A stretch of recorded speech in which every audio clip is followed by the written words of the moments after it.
नमस्कार, मेरा नाम डॉक्टर सुवर्चला है। मैं जीवा फर्टिलिटी सेंटर्स में साइंटिफिक डायरेक्टर हूँ। हमने कई सारे वीडियोस बनाए हैं जहां हमने कहा है कि पिट्यूटरी ग्लैंड जो है उसका फंक्शनिंग आवश्यक होता है कि आपका फर्टिलिटी ठीक रहे। यहाँ से follicle stimulating hormone, luteinizing hormone वगैरह सब बहुत कुछ प्रोड्यूस हो रहे हैं जिससे आपका फर्टिलिटी बरकरार रहता है। लेकिन ये पिट्यूटरी है क्या, कहाँ पे होता है और इसका महत्व क्या है, इसकी इंपॉर्टेंस क्या आपका सिर्फ फर्टिलिटी के लिए है, ये आज का वीडियो का विषय है।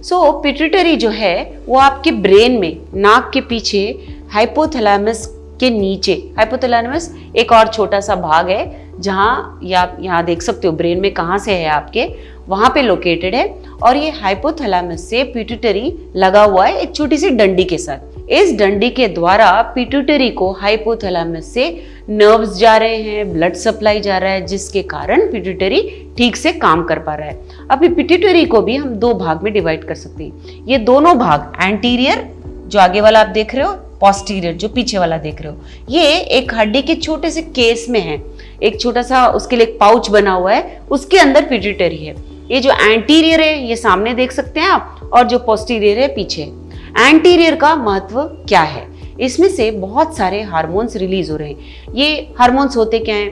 हार्मोन्स ऐसे सिग्नल्स हैं जो अलग अलग बॉडी पार्ट्स को पहुंचते हैं और उनके प्रॉपर फंक्शनिंग में बहुत महत्वपूर्ण रोल प्ले करते हैं।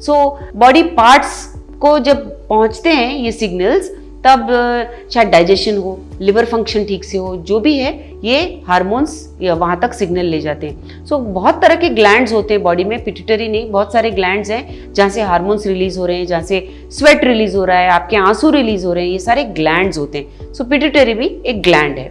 जो एंटीरियर पिट्यूटरी है, यहाँ से कॉर्टिकोट्रोपिन करके एक हार्मोन रिलीज होता है। ये कॉर्टिकोसोल आपने सुना होगा, ये हार्मोन रिलीज करता है जिससे आपका स्ट्रेस लेवल्स कम होता है, जिससे आपका मेंटल बैलेंस ठीक रहता है। ये बहुत ज़रूरी होता है। इसके अलावा जैसे बहुत बार हमने बात किया, फॉलिकल स्टिमुलेटिंग हार्मोन रिलीज होता है। अगर आप पुरुष हैं तो आपके स्पर्म्स प्रोडक्शन के लिए ये बहुत इंपॉर्टेंट हार्मोन है।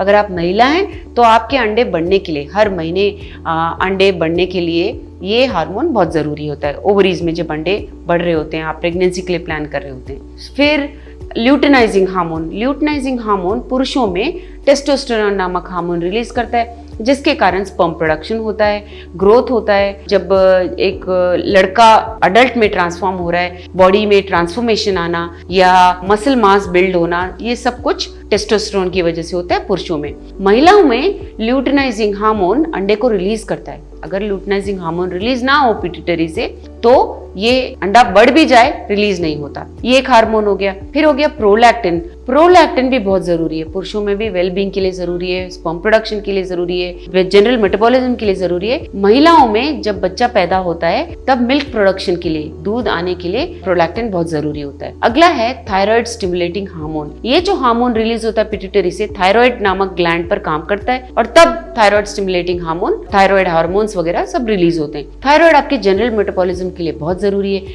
आप थक रहे हो, वेट गेन कर रहे हो, ये सब मेटाबॉलिज्म जो भी है थायराइड कंट्रोल करता है। इसके बारे में कभी और दूसरे वीडियो में बात करेंगे। थायराइड भी बहुत जरूरी होता है। ये सारे हो गए आपके एंटीरियर पिट्यूटरी के हार्मोन्स।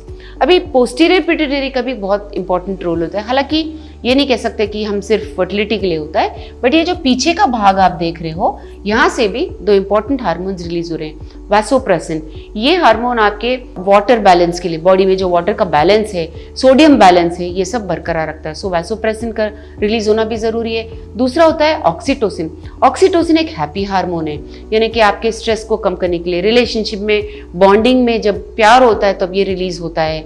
यही नहीं, जब एक महिला गर्भवती होती है, जब प्रेग्नेंट होती है, उसके डिलीवरी के टाइम भी ऑक्सीटोसिन का बहुत इंपॉर्टेंट रोल होता है। जब ऑक्सीटोसिन रिलीज होता है तब इजी डिलीवरी के चांसेस अच्छे होते हैं। ऑक्सीटोसिन महिलाओं में तो ये रोल प्ले करता है, पुरुषों में स्पर्म ट्रांसपोर्ट के लिए ऑक्सीटोसिन बहुत जरूरी होता है। हर हार्मोन का एक रोल है। अगर पिट्यूटरी ठीक से काम ना करे तो ये हार्मोन्स में इम्बैलेंस हो सकता है, यानी कि कभी कम हो जाना, कभी ज्यादा हो जाना। ये सब होने के कारण आपके बॉडी में मेटाबॉलिज्म में कुछ दिक्कत हो सकती है, आंखों में प्रॉब्लम हो सकता है, वेट का प्रॉब्लम हो सकता है, स्पर्म प्रोडक्शन, एग रिलीज, सब कुछ ये पिट्यूटरी हाइपोथैलेमस एक्सिस जो है वो कंट्रोल करते हैं। यही नहीं, विविध तरह के ग्लैंड्स है, मैंने जैसे कहा सारे ग्लैंड्स को ठीक से काम करना चाहिए, तभी हमारा बॉडी ठीक से फंक्शन कर पाता है। अगर आपका पिट्यूटरी ठीक से काम नहीं कर रहा है, जैसे आपको हाइपोथायराइडिज्म हो गया, हाइपरथायराइडिज्म, प्रोलैक्टिन ज्यादा हो गया, आप फर्टिलिटी के लिए कोशिश कर रहे हैं लेकिन हार्मोन्स का कुछ इश्यू है, तो आपको एक एंडोक्राइनोलॉजिस्ट को मिलना चाहिए या फर्टिलिटी स्पेशलिस्ट। जब ये सारे एग्जामिनेशंस करेंगे, ब्लड टेस्ट करेंगे,